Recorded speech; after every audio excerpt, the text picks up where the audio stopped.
morning. Good morning, fathers of daughters. This is FMB Martin, and welcome to another live stream. Yes, sir. Yes, sir. Welcome to Grow Dad YouTube channel, where we do weekly live streams for fathers of daughters regarding education, information through instruction. Bienvenidos, mi amigos, aquí, hoy, gracias. Okay, fathers, we are here for another live stream. And today's topic, we will be discussing fathers of daughters, our daughters in crisis. Let me repeat that. Fathers of daughters, our daughters in crisis. So fathers of daughters, the reason I want to talk about that today is we're dealing with the tail end of Gen Z, high school daughters, and Gen Alpha girls, middle school, and just getting to high school this year at 14 years of age. Fathers, I worked 20 years in the criminal justice system.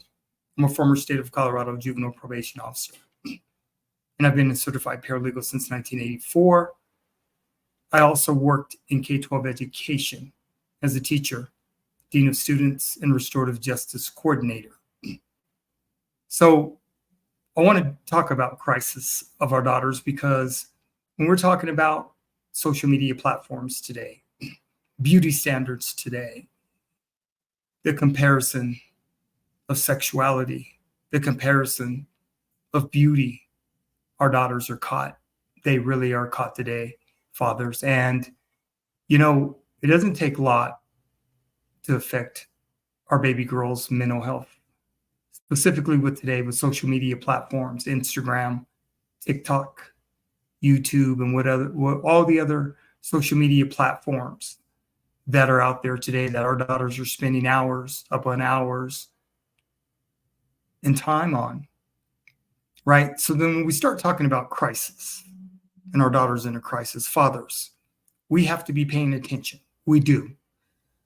Because if we don't know who our daughters' friends are, if we don't know who they're hanging out with, if we're not spending time with our baby girls, having discussions with our baby girls on a daily and weekly basis, chances are our daughters could end up in a crisis, right?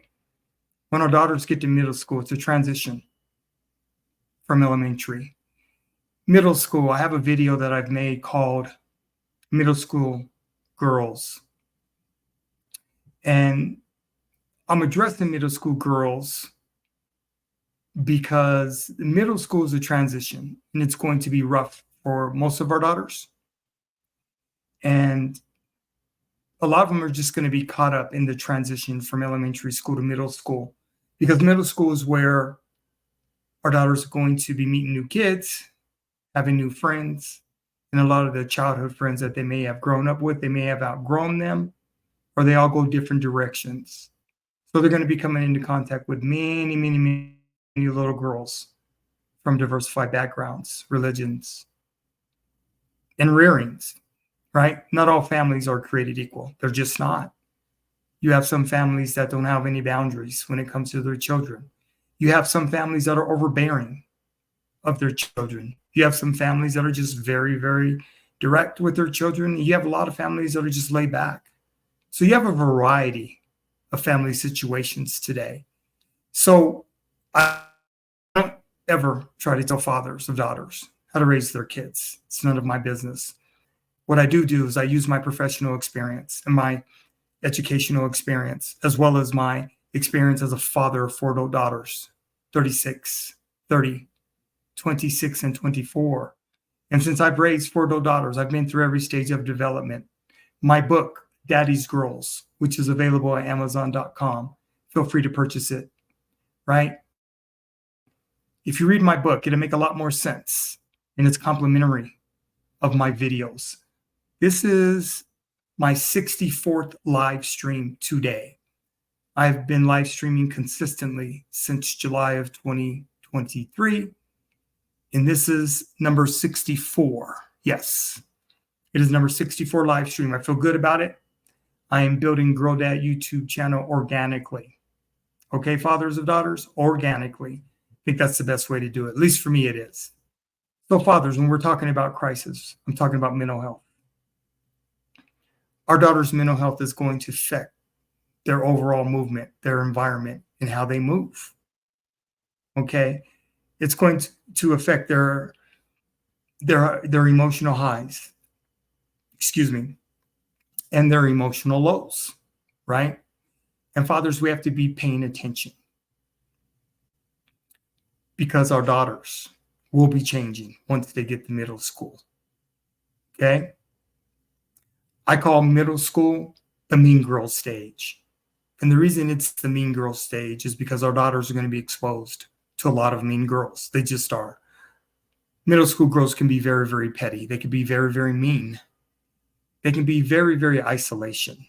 So we have to be paying attention to that, fathers, making sure that our daughters' persona, their attitudes are not changing. Their personalities are not changing. And if they are, we need to be aware. We need to be having these discussions with our baby girls, fathers. So today, fathers, I have a few videos, about 7 or 8 videos that I would like to share with you through education, instruction, information, right? I believe in order for fathers to make informed decisions in the best interests of their baby girls, of their children, they should have as much information before them before making decisions. And that's what Grow That YouTube channel is all about.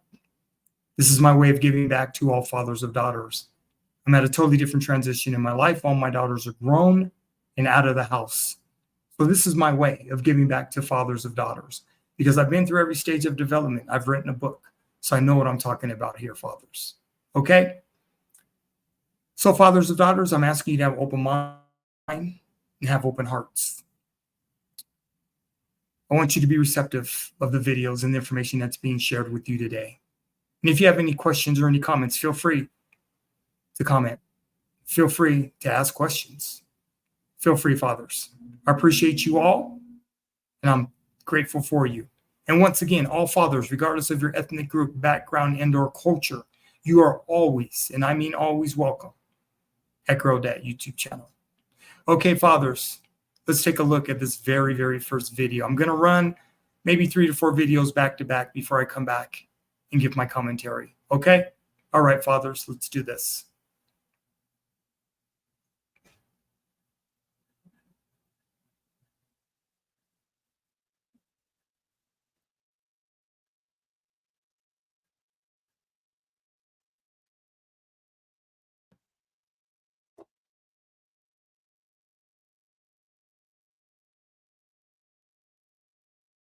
Hi, my name is Howard Liu, and I'm a child psychiatrist and chair of psychiatry at University of Nebraska Medical Center.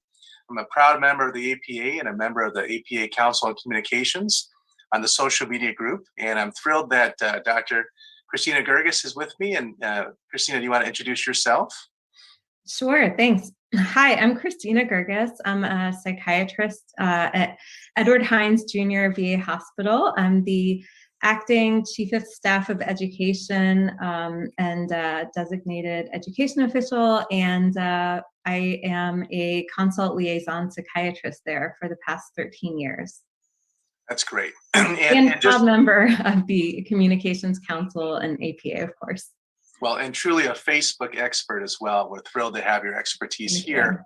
I would just say, if it's okay for this conversation, we'll go by first names for both of us and kind of make that a little bit easier. But today we're gathered to talk a little bit about social media and how do you navigate it for kids, both as a clinician, maybe advising others, but also even in our own families and thinking about that piece, which is complex and always ever changing. It seems like the guidelines are evolving.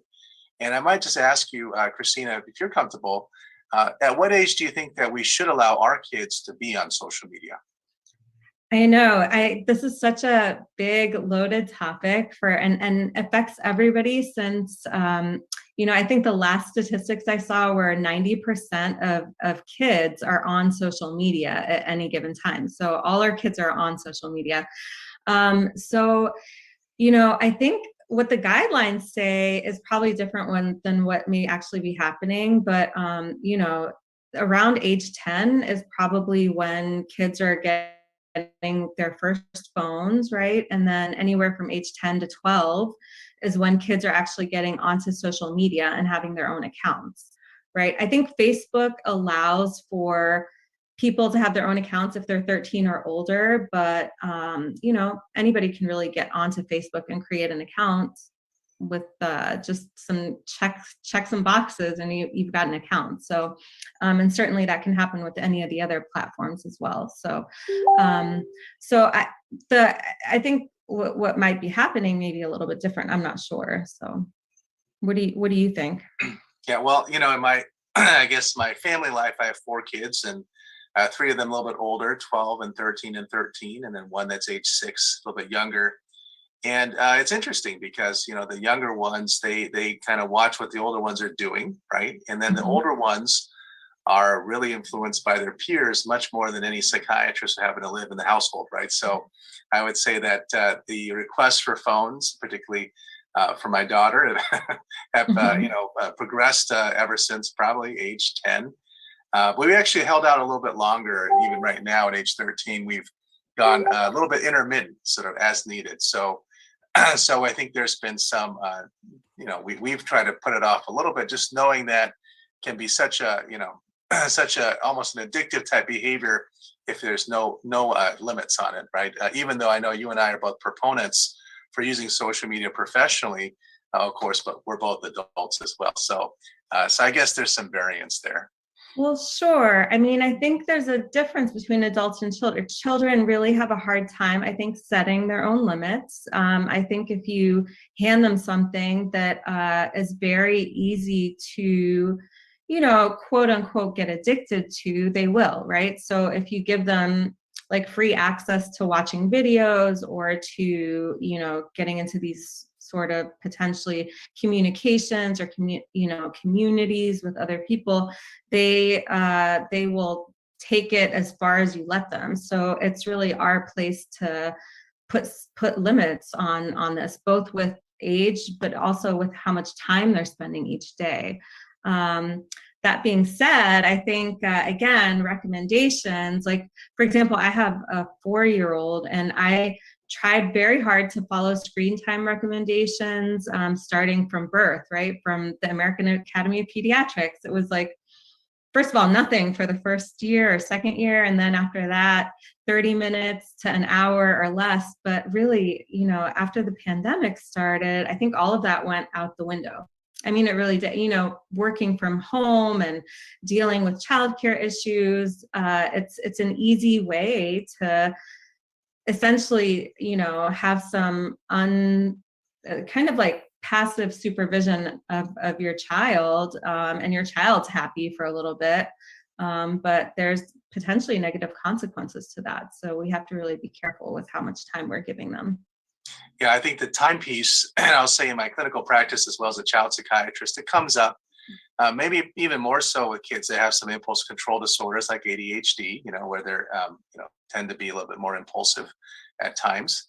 And sometimes the trying to set those limits can touch off World War III in the household, and it can be a repeated argument where, a kid wants to play longer past the contracted time. And parents are saying, it's time for dinner, or you haven't done your homework, or your grades are sliding, whatever it might be. And so there's this constant negotiation, right? And I think it's probably a little bit different for each household. I don't know if you have any thoughts for the parents, or just from your own perspective. Yeah. No, I mean, I think I think it's easier said than done, but certainly we have to try not to put blame on the kids when we're talking to them about setting these limits, and then also involve them in the discussion about why this is so important, and so that way they don't feel like they're kind of being put upon. And to some degree, like, younger children need more supervision and older children are going to have a little bit more autonomy. So I think treating it a little bit differently is going to happen as they get older. And then finally, I think we have to be setting the same restrictions on ourselves that we're setting on our kids, right? So we have to role model some of the things that we're doing. We can't tell our kids that we're not going to do any video games in the house when we're playing video games, right? So things like that. So absolutely, like all of those things. It's a little bit hard, but those are the things I think that'll make it easier so that they're not turning into fights all the time. Because that's certainly, I've seen that happen, and it's very easy for that to happen. It's well taken, and I think the role modeling is important too. Even how often we're checking our own devices, Mm-hmm. which is a constant temptation, right? Mm-hmm. And whether we're on them at dinner time, whether we're watching TV, or checking our scrolling through our email, or checking Twitter, whatever it might be, Facebook. So it does seem like there is some role for role modeling there as well. We spend, you and I, a fair amount of time, I wouldn't say convincing our colleagues, but maybe speaking to our colleagues in psychiatry just about the positive piece of social media too. And there's some real benefits, right, potentially from Mm-hmm. social media as well. And I don't want to overstate the risk of it. For example, there's often people find connections to others who might share some of their same struggles, same identities, right? Whether they are struggling with a mental illness, and they want to find other people who might have struggled with a mood disorder or with autism or some other area, or they just really have a deep passion for something and really connecting there as well. Do you want to just talk a little bit about maybe some of the benefits that with judicious use that social media can bring as well? I mean, I think certainly social media, and particularly for adolescents who are having a hard time maybe in their own communities or are getting bullied or things like that, sometimes can find communities like with certain, like I know with some of the video games where you're interacting with other players, sometimes you can find supportive groups of friends online, which is, I think, potentially a very positive thing if the friends are, a good influence and things like that. But that requires some levels of discussion from the parents, and they have to kind of know what's going on in their kids' lives to know what's happening, so that doesn't get out of hand, because who knows kind of sometimes who's on the other end of those. So that can be a positive benefit. I think people also worry about sometimes the negative effects of social media on kids and adolescents, and I think that that's a valid concern as well. Have you seen anything like that in your practice? I mean, I've seen a little bit of that, but I think certainly something worth talking about. Well, I think I've seen bullying in different ways, and that I think leaves a lasting scar sometimes. And then sometimes I see things that might feed behavior that might not be the best coping skills. So whether it's self-injurious behavior and you're sharing that online, or eating disorders. I think there's been a lot of struggles with eating disorders during this pandemic, because it doesn't seem like it responds as well to telehealth, unlike many other mental health disorders. But I do think there are some risks out there, and of course, being exploited, as you mentioned, by others, always is a risk as well. Yeah, I think that that's probably like one of those things that people worry about the most, is probably that's sensationalized in the media sometimes, and it's probably, I would say potentially one of the lesser likely issues versus maybe excess number of hours of social media interfering with your kid's sleep. That's potentially a negative issue. If your kid is spending 6 hours of screen time per day, that can affect their sleep overnight, which can affect their mood, or potentially like some anxiety symptoms, things like that. Those are more common things, I think, that would potentially be affected. And those are the things I would look for if your kids are spending a lot of time on social media. Yeah, I totally agree. Having devices out of the room for uninterrupted sleep, because texting can sometimes go deep into the night, right? And so you want to make sure they're not on messaging apps. And then, as you're saying, with bullying, I found too that unless you ask, you don't know. So, and kids might keep it to themselves. So do have that time to check in. For us, it's family dinners. For other people, it might be other venues, breakfast, whatever. But that's so valuable, just to ask and talk about things, and also just check up on misinformation, which sometimes also goes around on social media as well. Anything else you want to add as a closing remark, Christina, as you're thinking about advising parents and families? Yeah, I mean, I think when we're thinking about, what we can replace social media time with, it's honestly, it's just positive family experiences. And so we just have to think like what works for our family. So is it, like you said, like a family dinner? Maybe that's something you don't do as much. Is it, going to the park or taking a walk every day? That's 30 minutes that, that nobody's on their phone. Things like that, they don't seem like big things, but those are the things that kind of make your family your family, and also will keep your kids off social media. So that's kind of my, I guess, last piece of advice. Well, I appreciate all the pearls, Christina. It's great to have this conversation with you.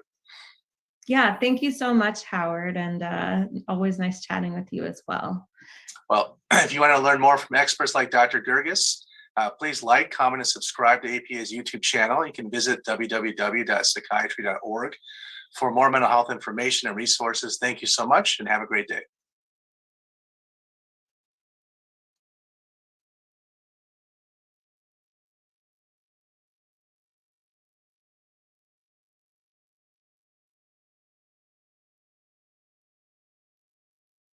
Channel. You can visit www.psychiatry.org.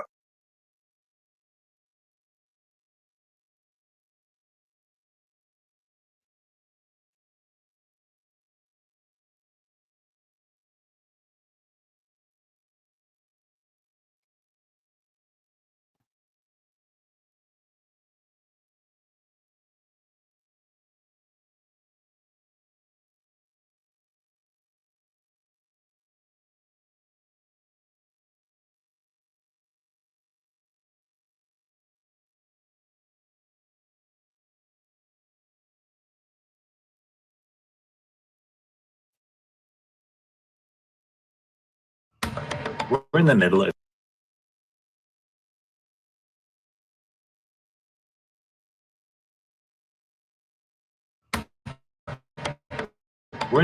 a youth mental health crisis in America. This is the defining public health challenge of our time. And I'm very concerned that social media has become an important contributor to the pain and struggles that many of our young people are facing. The question that everyone wants to answer is, does social media negatively impact mental health? We have to remember that social media is not one thing. It's depending on who you're talking to, what content you're seeing, what functions you're interacting with, the like button, for instance. The impact social media platforms like Facebook, Instagram, and TikTok have on the public, notably teens, is unquestioned. But what's still at play is how much of that impact is negative. We saw a big decrease in teen mental health, increase in depression, which was pretty well time locked to when social media got really big and when it became super engaging. That year or two, as puberty is just beginning, is the second most important time for adolescent brain development, reorganization, for our entire lives. And there's a lot of growth and a lot of changes that are happening at the precise time that we're actually handing them a device that we know makes their brain react in unexpected and dramatic ways. Two things that happen to occur at the same time are not causally related to one another. So we can see some mechanistic pieces and some signs, but we can't make causal statements as scientists. In a recent CDC study from 2011 to 2021, when social media use was booming, the percentage of teen girls who reported persistent feelings of sadness or hopelessness increased by nearly 60%.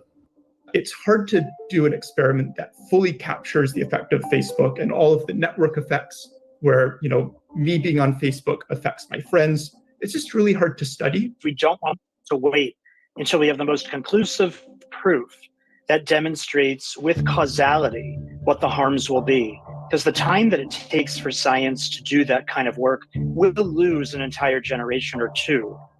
Despite that sentiment, a study released last month from the University of Oxford found no evidence linking individual Facebook data to a negative well-being. That study, however, was specifically for Facebook, not Instagram, where the demographic tends to skew younger. Unfortunately, the state of data sharing in 2023 is worse than it was in 2022 and 2021. Companies have largely sort of en masse closed databases and APIs that were used by academics to understand what sort of behavior was like on the platforms. API, or Application Programming Interface, allows third parties to communicate with its product. In the past year, Reddit has started charging for API integration, and X, formerly known as Twitter, has largely shut down its access. Very few platforms are more open today than they have been in the past. I would pass legislation to make data access a lot easier and more robust so that we can get answers in real time to have the evidence that they need in order to do their work sort of effectively. We'll ever know whether social media was net good or net bad. I think it was probably net good, to be honest. And I think we have pretty strong evidence that even if it might have been net good for most people on average, it seems to have been net bad for teenagers, particularly teenagers, say from, age 10 to 14. This is a time when we're saying as a community, we have to pay attention. We have to do something different immediately. This is an urgent scenario right now. When reached for comment, Meta, which owns Facebook and Instagram, Google, which owns YouTube, and TikTok all stressed the importance of teen mental health and highlighted the measures each platform is taking to restrict content and safeguard teen well-being.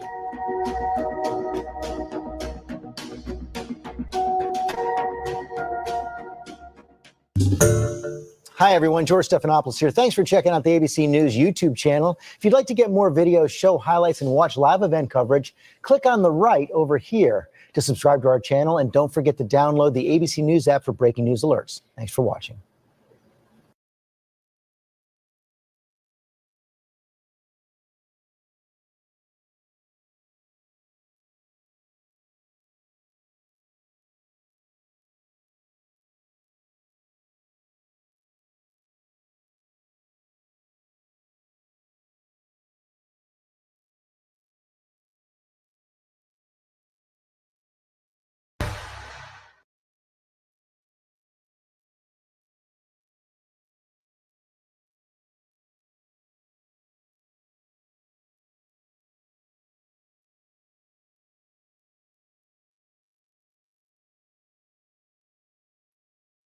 Digital Dilemma: Navigating Social Media's Impact on Youth Mental Health.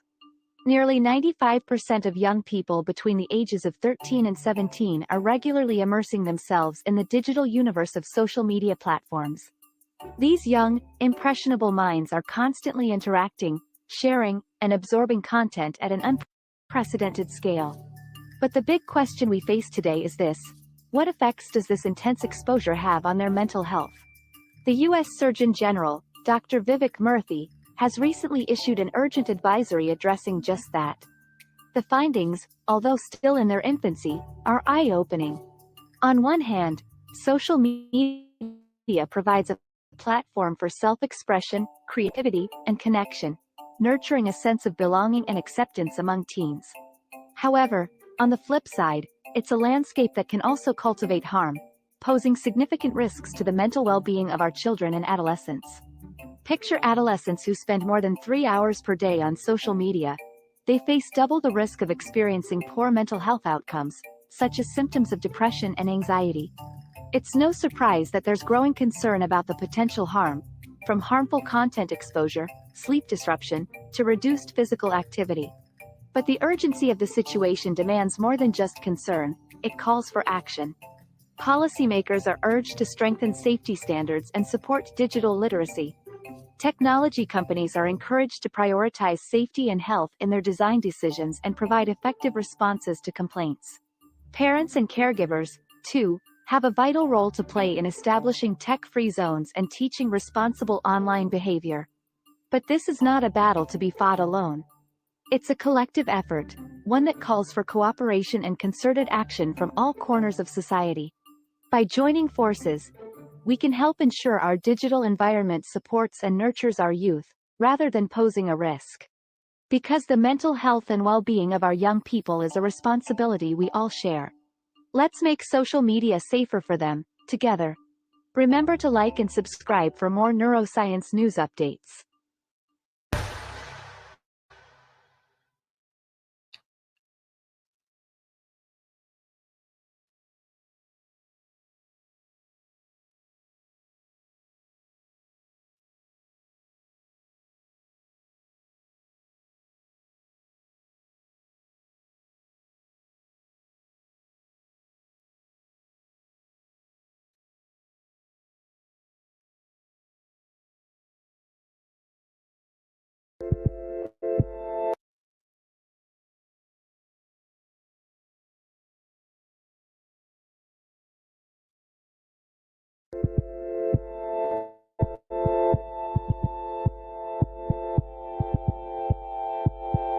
a lot on social media, we watch other people socializing sometimes, and it's almost like, okay, well, what am I doing?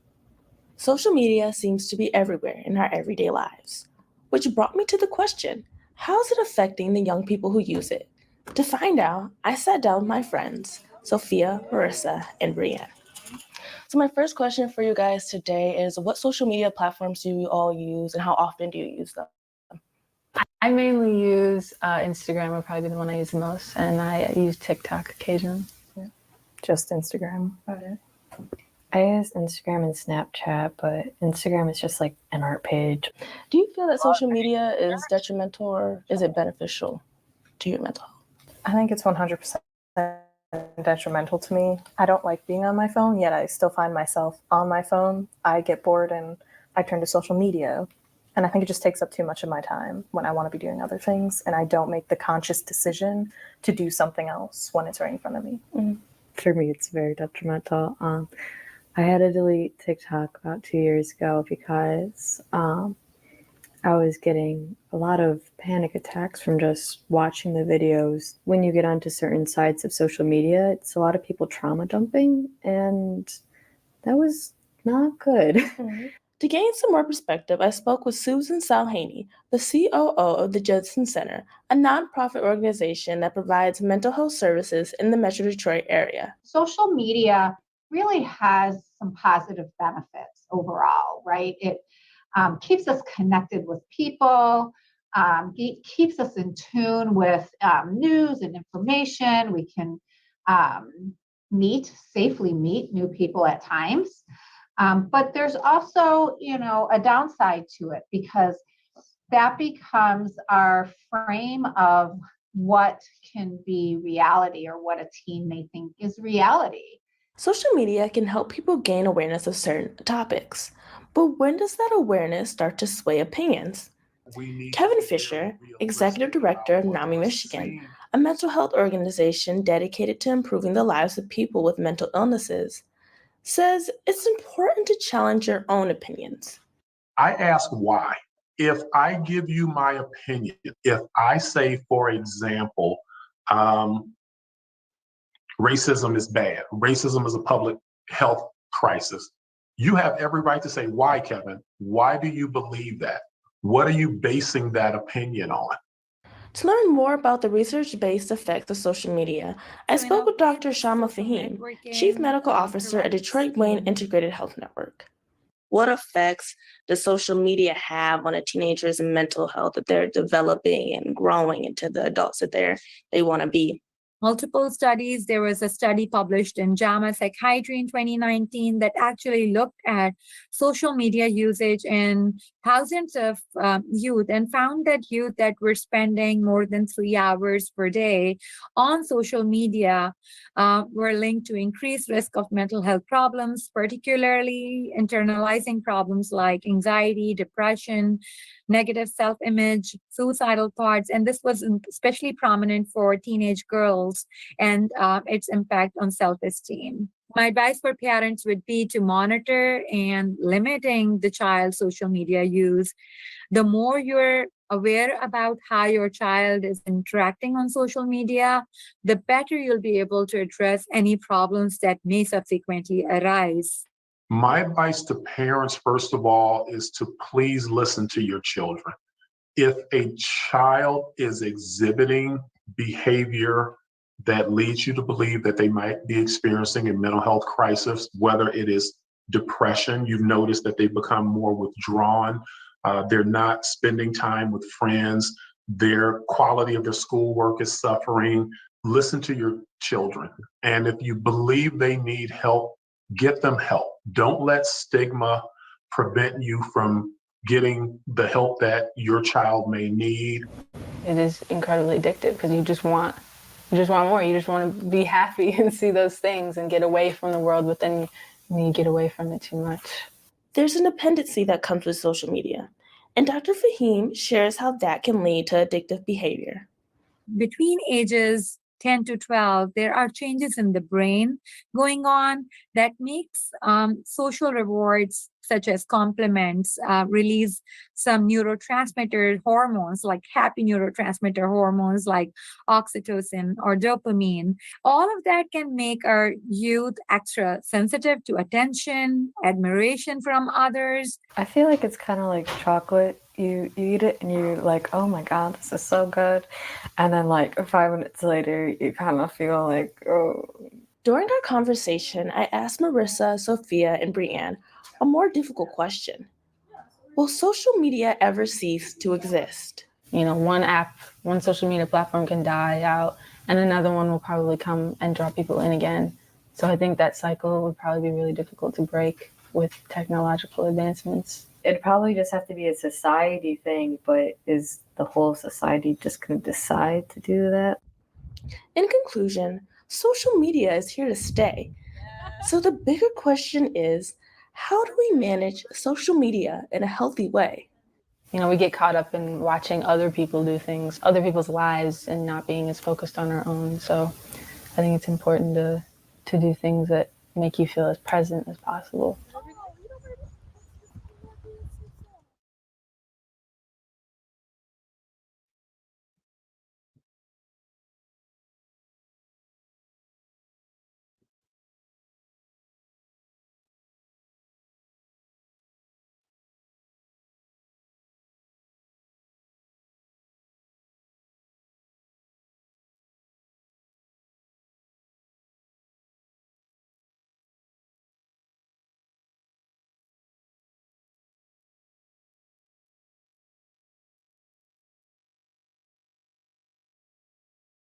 Thank you, Deshara. And hey, parents, raise your hand if you have a hard time putting down these devices. Yeah, social media networks take advantage of our brain's wiring in order to get us online more frequently and to keep us there longer and longer. And those techniques work on our kids as well, though for their brains, these bad habits can be even harder to break. I think it's something that can feel really scary, overwhelming. What do I do? What do I not do? And feel guilty of like, am I ruining my child by letting them use screens? Dr. Julie Fratantoni at UT Dallas's Center for Brain Health nails it. That worry from parents about the dangers of screen time, especially social media. In fact, a study by Common Sense Media found overall screen time for teens went up almost 30% from 2015 to 2021. And when it comes to social media, in a Pew Research survey, 36% of teens said they spend too much time on social apps. 54% said it would be hard to give them up. Is there a new notification? Did I get a new like? Do I have a new friend request? How many views did my video get? That's this repetitive behavior where we're kind of waiting to get that dopamine hit. Experts caution that teen brains are still developing. The never-ending scroll of information, the social rewards of likes and views, that constant stream of dopamine can come at a cost. Decreased attention span, lack of focus, inability to sleep, difficulty with in-person interactions, and it can take the place of being bored, which Dr. Fratantoni says is essential for kids' brains. They need that time to rest, recharge, learn creativity and problem solving. Fortunately, kids' brains are pretty resilient. So one of the beautiful things about a pediatric brain or children is that there is incredible neuroplasticity. If you have wired a bad habit, that you can rewire a new one. So parents, if you notice your kids spending too much time scrolling Instagram or talking TikTok or yapping on Snapchat, you're not alone. There's hope. Just knowing that it's not all good, it's not all bad, there is a happy medium, and it does take a little bit of effort to figure out what that is for each family. Now, there's lots more to this conversation, including what parents should look for and some specific ways and resources to help kids break that addiction to social media and to their devices. You can find the entire conversation online at our website, WFAA.com.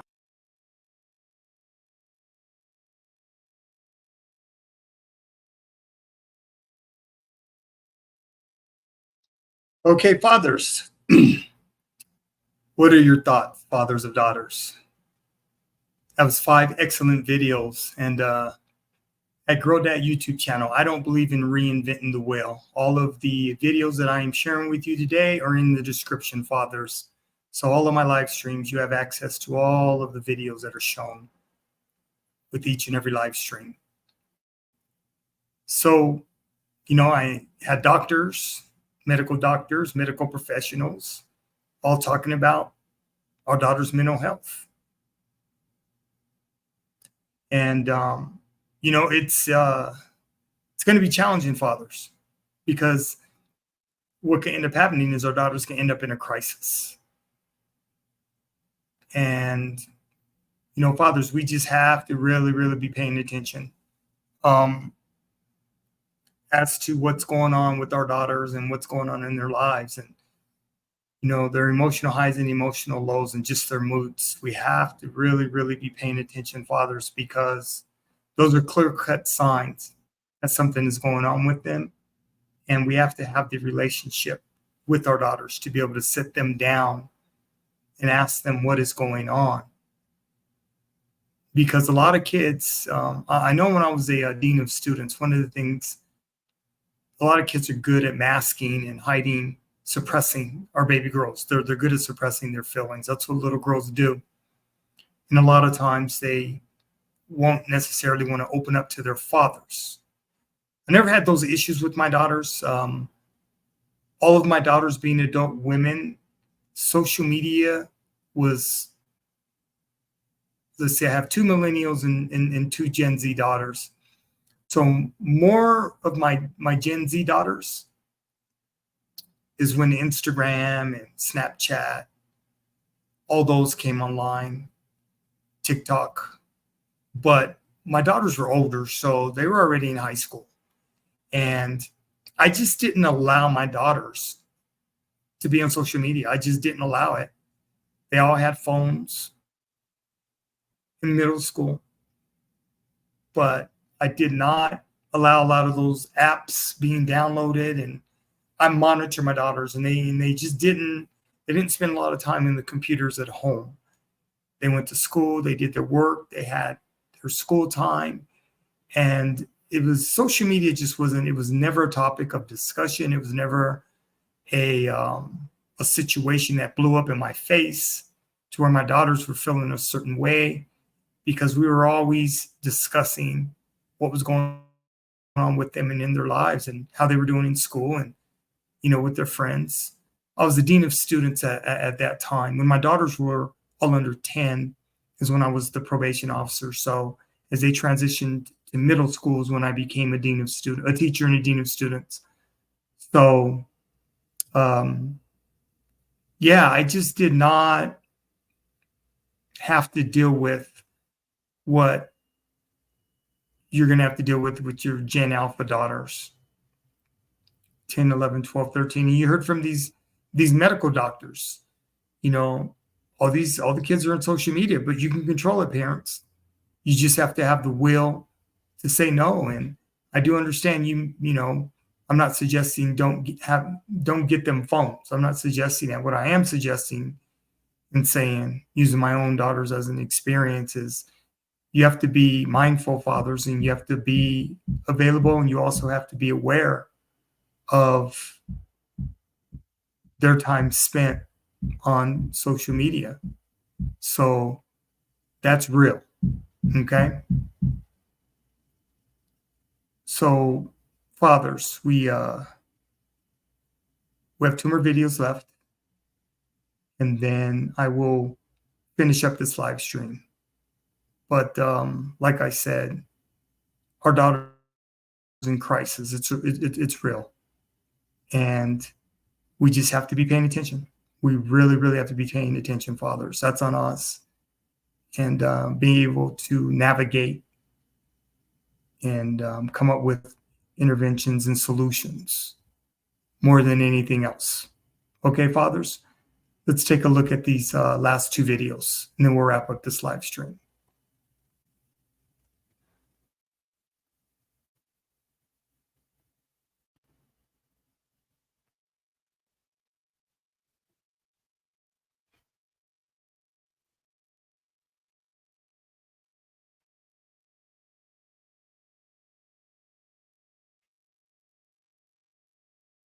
There was a time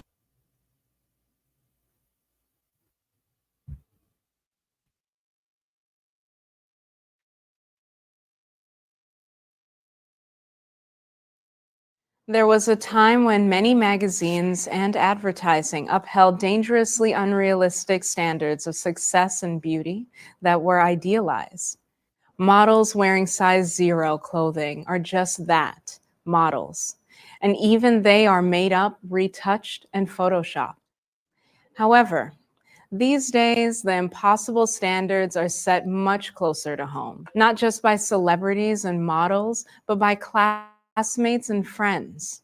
With social media, teens can curate their lives, and the resulting feeds read like highlight reels, showing only the best and most enviable moments while concealing their efforts, their struggles, and the ordinary aspects of day-to-day life. And there's evidence that those images are causing distress for many kids. Keeping teens from falling into the social media trap isn't as hard as it sounds.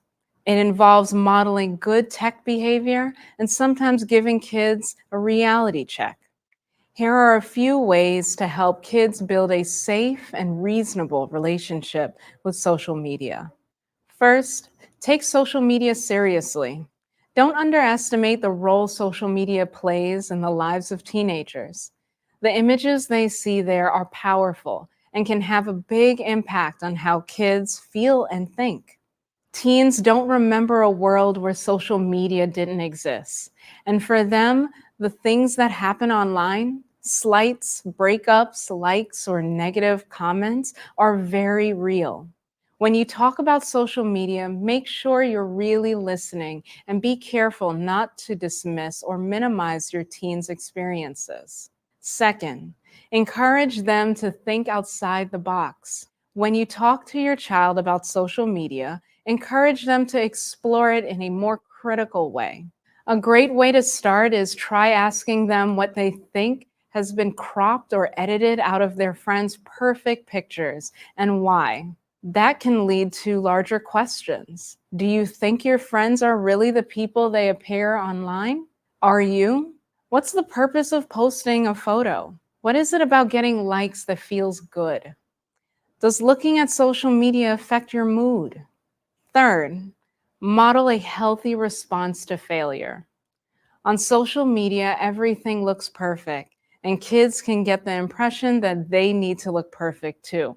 Parents can let kids know that actually failure is okay, and it doesn't need to be hidden. Leading by example here is important. If you hide your own feelings, your kids are less likely to be okay with anything less than success. So if something doesn't work out, model how you pick yourself up and try again. Fourth, praise and show effort. Working hard for something is a good thing. Parents should let kids know that showing their work is something to be praised, not hidden. When your child has worked hard on something, praise their efforts no matter what the outcome. It's also helpful to examine how comfortable you are showing your own efforts, especially those that don't end in success. Being proud and open about your own work sets a powerful example to your child. Fifth, go on a social holiday. If you're worried that your child is getting too wrapped up in social media, try taking a social holiday. But remember, if you're asked to take a break, you should too.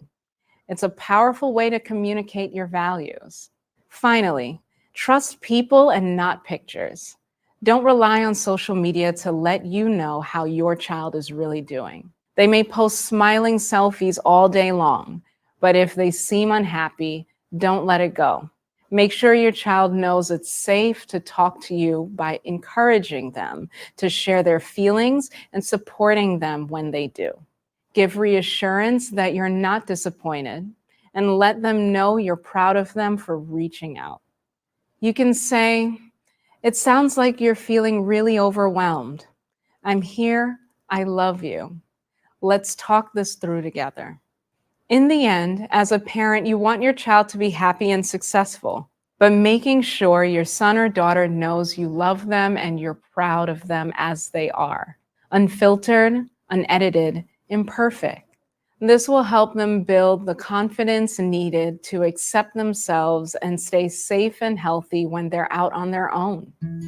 The Child Mind Institute Family Resource Center has hundreds of articles and guides to help you support children who are struggling with mental health, behavior, or learning challenges. Find the link in the description below. I'm Dr. Kimberly Alexander, a clinical psychologist at the Child Mind Institute. If you find this video useful, please like it and subscribe to the channel.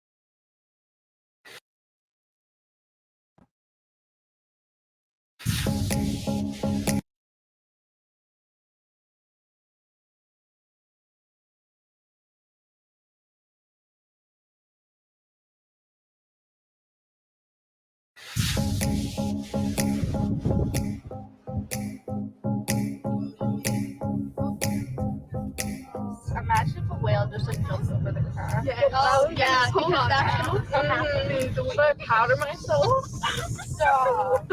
Madison Odell is your typical teen, full of life and a dose of self-doubt. Somewhere along the lines, I lost the confidence that I originally had. And I feel like social media is one of those factors. You just hit Ocean in the back. Okay. Well, you take them first. It's scary how good you are. With her pals along the rocky shores of Newfoundland, Caitlin, Brooke, and Lauren spend hours together and hours on social media. Which one are you editing? Oh, that doesn't look good. Gotta go back out. Taking everyone's faces in so they don't have double chin. With photo editing apps, anything can be changed. Skin cleared, eyes widened, noses slimmed. Caitlin's particularly good at it. Resize everyone's eyes. Oh, acne time. Teeth whiten. Gotta get rid of the dark circles. But the constant pressure to look a certain way, always critiquing pictures of herself, was not good for Madison's mental health. I think it's just like comparing yourself to others constantly. I'm like, I wish I looked like that. Just every little detail you're trying to try to be like them. What have you felt you should do or how you should feel? I felt like I should, I don't know, not eat as much as I did, like not enjoy the foods that I've always have enjoyed.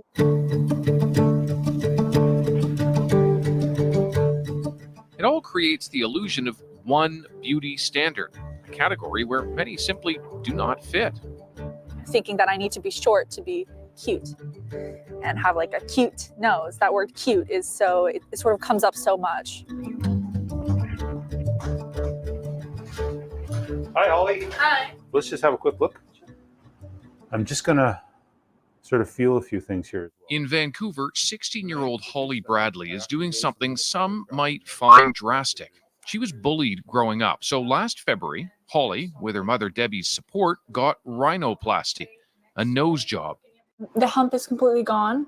It was really standing out before. It was very broad. Holly always hated her nose, says it didn't fit her face, and she saw models and influencers do the same thing. There's so many people out there that are getting these like things enhanced. Bella Hadid got her nose done, which I look up to her nose so much. It's gorgeous. Their noses were so small and dainty, and I always had that big hump sort of, and the tip was pointed down more. Holly says the pressure to look a certain way is real, but that social media was also an inspiration. I feel like it shows people my age that, you know, it's okay to change the way you look sometimes to make yourself view yourself better. Did you have a lot of bruising after the surgery? No, I had maybe a bruise here. Okay. Holly's surgeon, Dr. Tom Buenasisi, has been a facial plastic surgeon for over 20 years and says he turns away half of the patients who want to see him. So it's been about 6 weeks now since your surgery. Okay. And how have you been feeling? I don't think social media has much of an influence on the laws of physics. I can do what I can do. But what worries me is just that kids are seeing images, or they're wanting to look like images they see on the internet or in social media that just isn't realistic. I think that my job is to communicate to patients, just explain to them, why it's not possible to look like that, and also to be the voice of reason. Holly, you were always pretty easy that way. I think you had a good sense for what you thought was reasonable. You also took my advice. Dr. Buenasisi worked with Holly and Debbie for 6 months, slowing the process to ensure certainty and helping design a nose that would work with Holly's face. Of course, I go in with that, vision of that swoop and that emphasized tip, but then I saw it on the computer, and it was a better look for me. Yeah, I thought so too. Yeah. She's basically like, trudging the way forward for other girls who maybe feel like they can't bring this up to their parents, or they think it's a negative thing asking for a surgery to improve their beauty or to improve just their sense of self going out into the world every day, right? Holly says she feels more like herself, but is still waiting to debut her new nose on social media. I haven't posted anything yet, but it's going to be coming soon because I'm just waiting for the swelling to go down just a bit. It's a question of expectations. Are they realistic?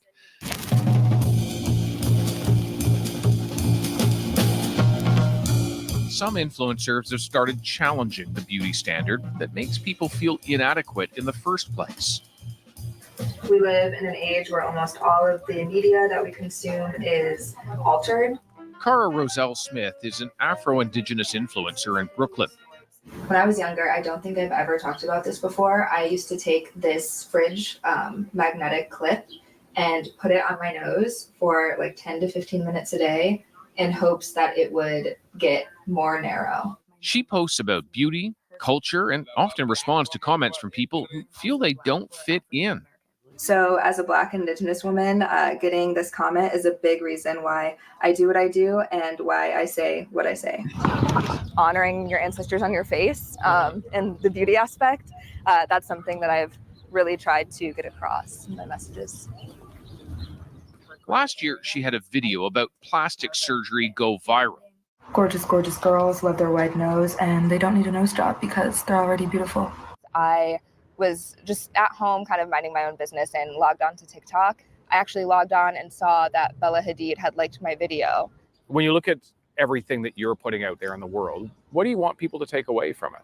Realizing there's not like one fix. We really have to go within and realize like the standards of beauty that we've been fed and the things that we've been fed over time have contributed to what we think is beautiful and why we need to change anything in the first place. And if we can kind of deconstruct and unlearn that, then maybe the surgery or things like that aren't needed.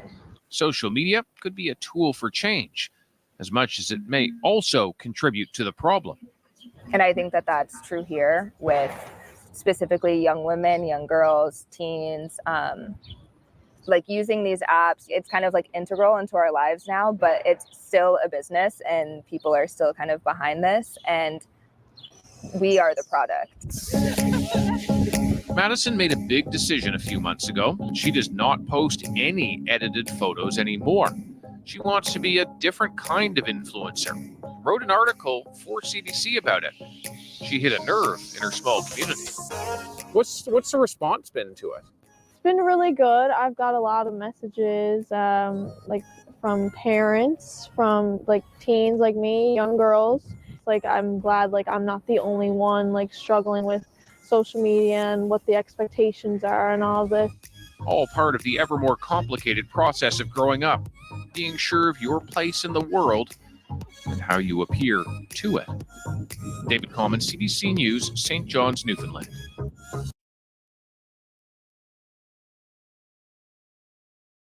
Okay, fathers. Another live stream, fathers. Our daughter's in crisis.